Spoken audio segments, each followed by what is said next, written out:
안녕하세요, 운혜입니다. 지난 편에서 저는 오가닉 트래픽이 오른 것을 보고 의문을 품었었죠. 이제 무슨 행동을 하게 될까요? 바로 시작하겠습니다.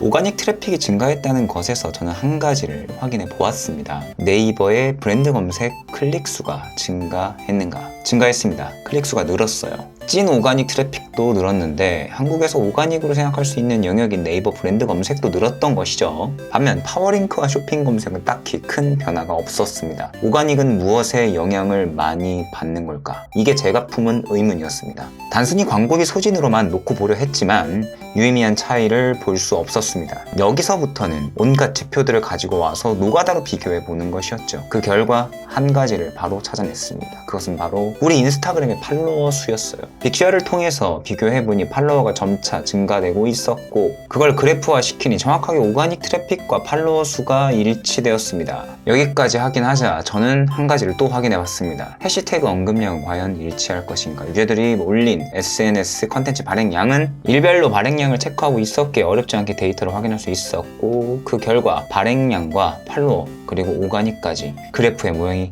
거의 흡사한 것을 알아냈죠. 지금이었다면 상관 분석과 회귀 분석을 돌렸으면 깔끔하게 확인했는데 별 수 있나요? 이때 처음으로 검색량과 인지도의 연관성을 깨달았던 것 같습니다. 인지를 하면 사람들은 컨텐츠를 발행하는 것이구나. 인지가 명확히 되어야 구매를 할 수 있겠구나. 검색은 인지가 되었을 때 발동되는 동기가 활성되어야 가능한 행동이기 때문에 인지도는 검색량과 결부시킬 수 있고 이는 SNS 팔로워 수 또는 콘텐츠 수와 크게 관련이 있을 수 있다 라는 가설을 세운 겁니다. 여기서 저는 진짜 후회할 행동을 하죠. 그렇다면 최대한 많이 보여줄 수 있다면 그렇다면 인지가 더 빨리 되지 않을까? 네. 그리고 저는 전환 캠페인으로 설정되어 있던 광고 매체들을 도달 캠페인으로 바꿨습니다. 현상을 보고 취한 행동이 광고였던 것이죠. 2주간의 테스트는 폭망이었습니다. 광고를 보고 들어와서 구매를 안 하는 겁니다. 다양한 곳에 입점한 우리의 모든 몰에서도 매출 변화가 없었습니다. 그리고 이번에는 컨텐츠의 양을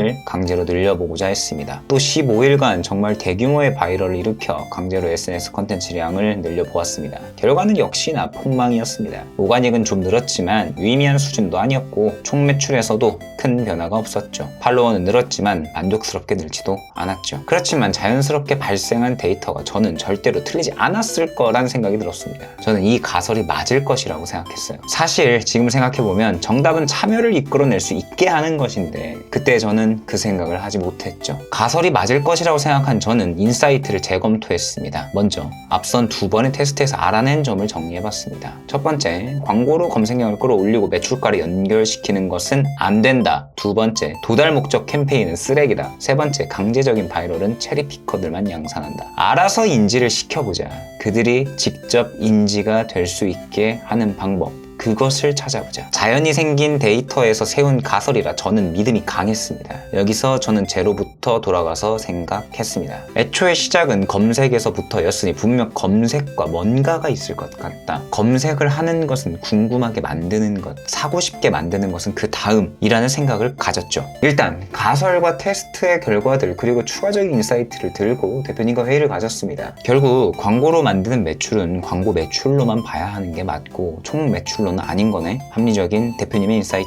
결국 답은 기획으로 가야겠네요. 기획. 어떤 기획으로 가야 할까요, 대표님? 그들이 궁금해서 검색하게 만들 기획이죠. 실권 보내죠. 이 당시 실시간 검색어를 통해 여러 매체에서 마케팅을 진행했습니다. 그리고 이것을 매체를 써서 활용했죠. 그럼 대표님, 토스나 OK 캐시백 같은 아니 자력으로 제가 물음표 한 200만 개를 띄운 얼굴을 하자. 토스도 광고인데 광고로는 의미 없다며. 자사물 개발도 추가적으로 발생할 수 있고 매체사가 아니라 인프라도 없고 순수 기획력으로 싸우는 건데 이걸 제가 대답을 바로 못하자 대표님은 해봅시다 일하려고 모인 거잖아요. 언제부터 일 많아질 거 싫어했어요. 시간이 많이 흐른 지금 이날 회의실에서 나왔던 대화를 기억하는 이유는 딱 하나입니다. 지금도 제가 생각하는 회사란 조직의 정의가 이날 생겼거든요.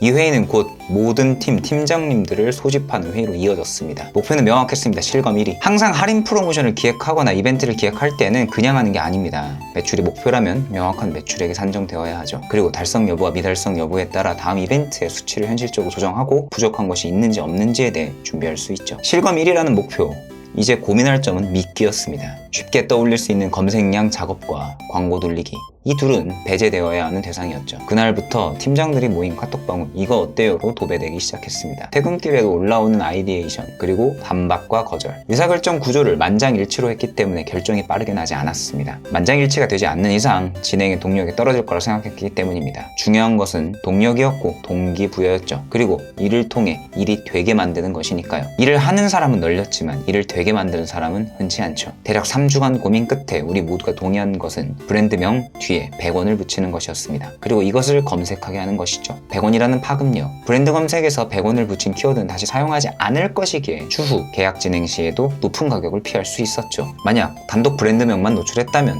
다음 계약 때 우리 브랜드는 증가한 쿼리 수대로 비싼 비용을 지불할 테니 전략적으로 선택한 것이었습니다. MD팀과 물류팀에서는 100원 딜에 해당되는 상품을 악성 재고로 구성해 효율을 극대화시킬 수 있고 이 중 가장 빨리 판매되는 라인업을 파악할 수 있다는 장점도 있었죠. CS팀에서는 명확한 매뉴얼을 만들어 둘 수 있기 때문에 악성 CS로부터 상대적으로 자유로울 수 있을 것으로 생각해 동의했습니다. 그리고 저희는 이제 세세하게 기획을 짜기 시작했습니다. 특정 제품들을 100원으로 구매할 수 있는 랜딩을 빠르게 기획해야 하고 이벤트 기획은 모두가 머리를 맞댄 결과 다음과 같이 결정되었습니다. 12시간 동안 진행되는 이벤트로 MD팀에서 상품들을 선정하되 반드시 스타 제품들을 1시간마다 구매할 수 있게 준비. 해당되는 상품은 구매 수량이 100개로 한정되어 있어 선착순을 노림. 더불어 유입 링크는 검색을 해야만 알 수 있는 링크로 들어올 수 있는 곳은 한 곳. 경쟁이라는 요소를 넣어 검색을 할 수밖에 없게끔 동기를 활성화시키고자 하는 것이었습니다. 그리고 랜딩은 구매에 실패한 사람들을 위해 동시에 20% 할인하는 제품을 노출시켜 그들을 달래줄 수 있는 요소를 추가했죠. 카페24 호스팅이었기 때문에 개발자들을 외주로 써야 했는데 원하는 형태로 바로 나오질 않아 주말까지도 외주 개발자들과 소통을 하느라 매우 힘들었습니다. 추가로 마케팅팀은 카페24와 연락해 임시 서버 증설을 요청했습니다. 이벤트 요일은 가장 매출이 나오지 않는 금요일로 설정했고 오전 9시 30분부터 오후 9시 반까지 얼추 준비가 되어가고 있었지만 마케팅팀으로서 가장 중요한 부분이 남아 있었습니다. 저는 대표님과 회의를 가졌습니다.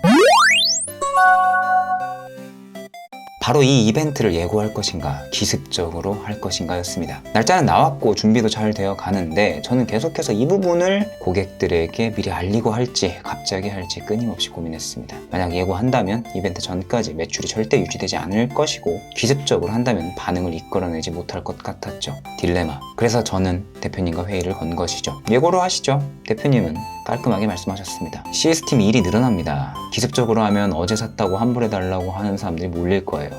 아니요 대표님, 예고로 해도 결국 CS는 미리 들어옵니다. 아무리 잘 써도 사람들 잘 안 읽잖아요. 악성 CS일 확률은 낮습니다. 악성으로 갈 확률도 낮고요. 그 정도는 CS팀에서 커버됩니다. 그리고 예고하지 않으면 우려하는 것 같이 빵 뜨지 않아요. 매출 포기하고 포기한 매출보다 그날 하루 동안 더 뽑으면 되잖아요. 그러니까 랜딩이나 잘 만들어주세요. 납득이 갈 만한 이유와 저를 자극시키는 말로 제 고민을 날려버릴 수 있었던 회의였습니다. 광고는 어떻게 할 생각이세요? 대표님의 이 질문에 저는 기획한 내용을 말했습니다. 기존 운영되던 전환 캠페인들의 예산을 20%까지 낮추겠습니다. 더불어 모두 카탈로그로만 돌리겠습니다. 이벤트에 관련된 광고는 이벤트 시작 3일 전 기존 예산의 80%를 모두 도달 캠페인으로 가볼 생각입니다. 이유는 간단합니다.